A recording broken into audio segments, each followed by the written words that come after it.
Comment je suis devenu médecin, c'était ça la question.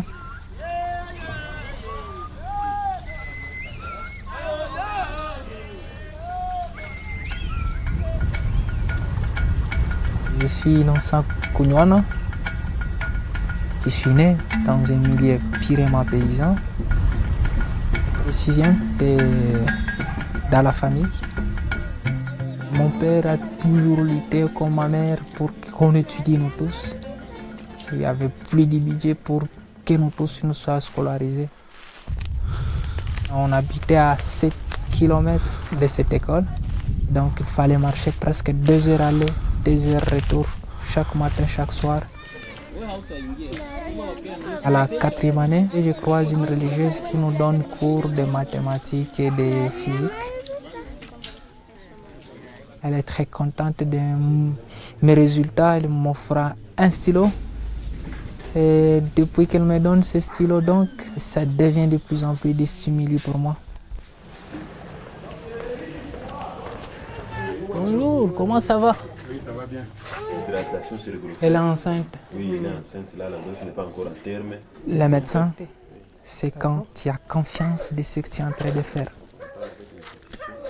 Mais ce qui me rend plus fier de cette carrière, c'est lorsque tu apportes un soulagement à quelqu'un qui en a besoin.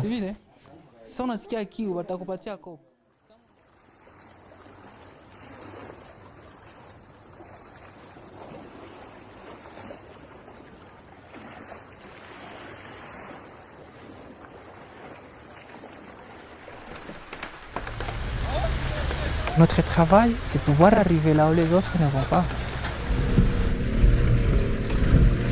Ce sont des endroits, la plupart des fois, inaccessibles sur le plan géographique. Il faut traverser des zones complètement occupées par différents groupes armés.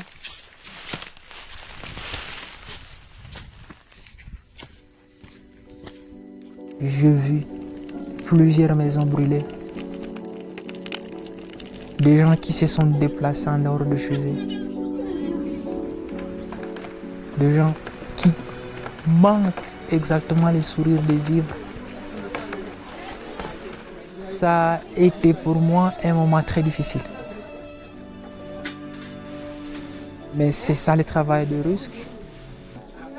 Tout ce qui est épidémie, catastrophe naturelle, tout ce qui est situation de violence, même violence physique.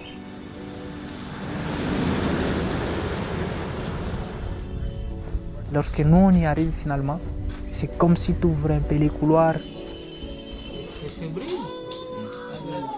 On se retrouve très très fiers de pouvoir soulager finalement la population.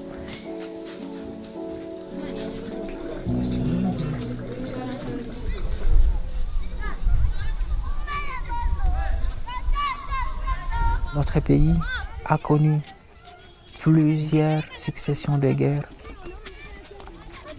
Plusieurs enfants de mon âge ont été dans des groupes armés par force. Le milieu où moi j'ai affronté plusieurs milliers, j'ai été peut-être le premier médecin. Mais je reste optimiste. Je crois fermement que ça va changer. Et je crois que je serai encore en vie pour pouvoir vivre ces changements.